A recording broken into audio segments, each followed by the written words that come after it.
ప్రభువు పేరిట మీ అందరికీ ఈ రాత్రికాలపు శుభములను వందనములను తెలియజేస్తున్నాను.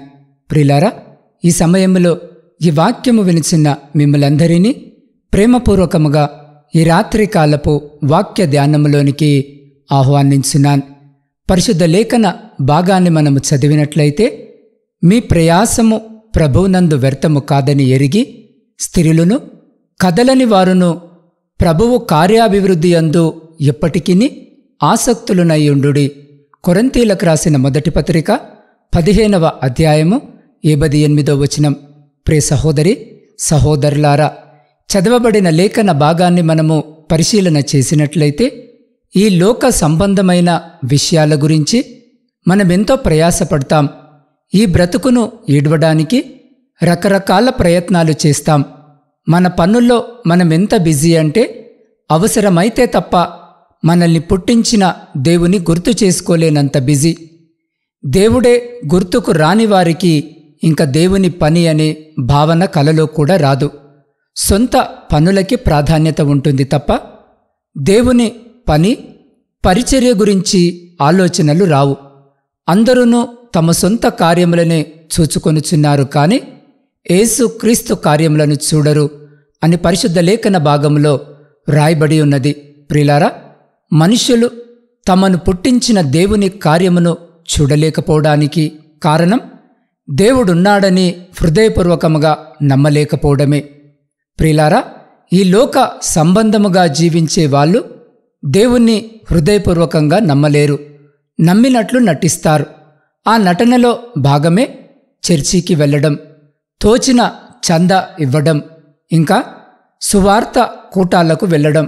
మరి తరచుగా వాక్యము వినేవాళ్ళు ఎందుకని వాక్య ప్రకారము నడవరు అనే ప్రశ్న మనకు రావచ్చు. వాక్య ప్రకారము నడవకుండా దేవుణ్ణి హృదయపూర్వకంగా ప్రేమించని వాళ్ళు చూపించే భక్తి నటన కాదా అంటే, పరిశుద్ధ లేఖన భాగాల్లో మీరు గమనించినట్లయితే, మీరు సర్వలోకమునకు వెళ్ళి సర్వ సృష్టికి సువార్తను ప్రకటించుడి అని యేసు ప్రభు చెప్పిన ఆ సర్వలోకములో, ఆ సర్వ సృష్టిలో మనము భాగము కాదా? ప్రియులారా, మనకి మనమే సువార్త ప్రకటించుకొని వాక్య ప్రకారము నడవడం యేసు ప్రభు కార్యము కాదా? సర్వలోకమునకు వెళ్ళి సర్వ సృష్టికి సువార్త ప్రకటించాల్సిన బాధ్యత క్రీస్తు బిడ్డలైన క్రైస్తవులది కాకుండా అన్యజనులది అవుతుందా?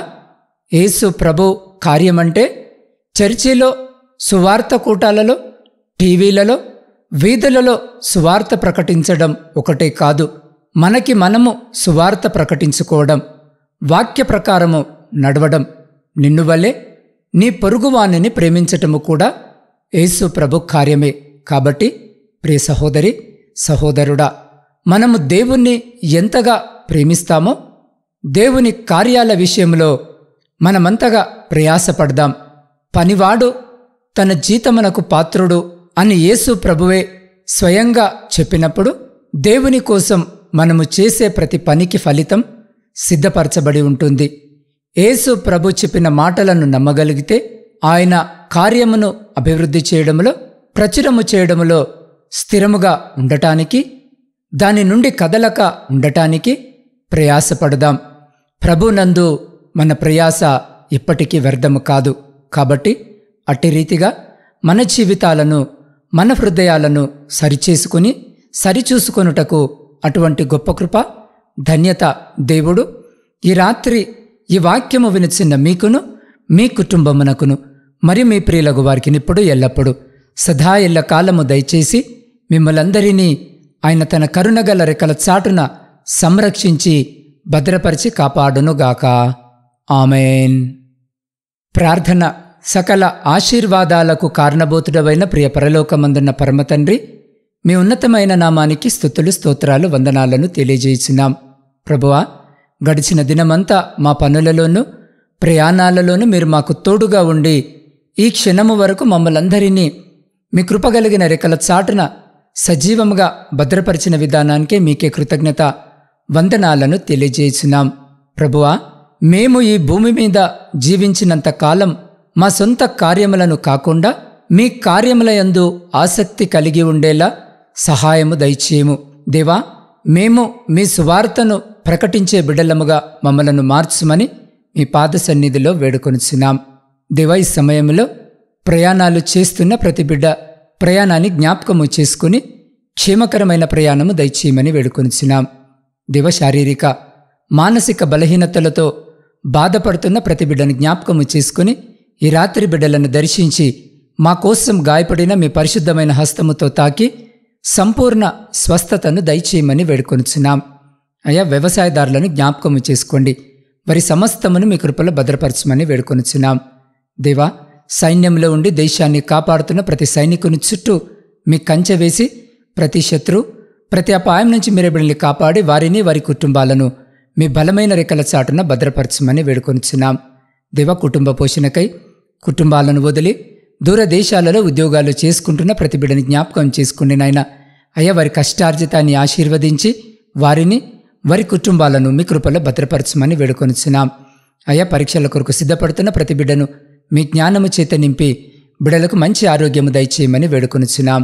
అయ్యా, వివాహాలు జరిగి సంవత్సరాలు గడుస్తున్న గర్భఫలములు లేక కన్నీటితో మీ వైపు మీ సహాయం కొరకు చూస్తున్న ప్రతి బిడ్డ గర్భాన్ని ఈ రాత్రి ముట్టి బిడ్డలకు గర్భఫలము దయచేయమని వేడుకొనుచున్నాం. ఆర్థిక సమస్యలు అప్పుల భారముతో మీ వైపు చూస్తున్న ప్రతి బిడ్డ జీవితంలో నుండి ప్రతి ఆర్థిక భారాన్ని తొలగించుమని వేడుకొనుచున్నాం. నూతన గృహాల కొరకు ఆశ కలిగి మీ వైపు చూస్తున్న ప్రతి బిడ్డ కోరికను తీర్చుమని వేడుకొనుచున్నాం. వివాహాల కొరకు సిద్ధపడుతున్న బిడ్డల్ని జ్ఞాపకం చేసుకోండి. వివాహాలు జరగక మీ సహాయం కొరకు మీ వైపు చూస్తున్న బిడ్డలు కూడా కావలసిన సహాయము దయచేయమని వేడుకొనుచున్నాం. దేవా, మీ సేవకులను సేవకురాండ్రను వారి కుటుంబాలను ప్రాముఖ్యంగా వారి పరిచర్య అంతటిని దీవించి ఆశీర్వదించి బలపరిచి ముందుకు నడిపించమని వేడుకొనుచున్నాం. ప్రభువా, వృద్ధుల కొరకును వితంతుల కొరకును శ్రమలను అనుభవించిన ప్రతి బిడ్డ కొరకు ప్రార్థిస్తున్నాం. దేవా, రాత్రి బిడ్డల్ని జ్ఞాపకము చేసుకుని మీ కృపలో భద్రపరచమని వేడుకొనుచున్నాం. అయ్యా, శాంతి సమాధానాలు లేని కుటుంబాల కొరకు ప్రార్థిస్తున్నాం. బిడ్డలను జ్ఞాపకము చేసుకోండి నాయన. శాంతి సమాధానములను బిడ్డలకు దయచేసి బిడ్డలందరూ ప్రేమ కలిగి ఐక్యతతో జీవించలాగున మీరే బిడ్డలకు సహాయం దయచేయమని వేడుకొనుచున్నాం.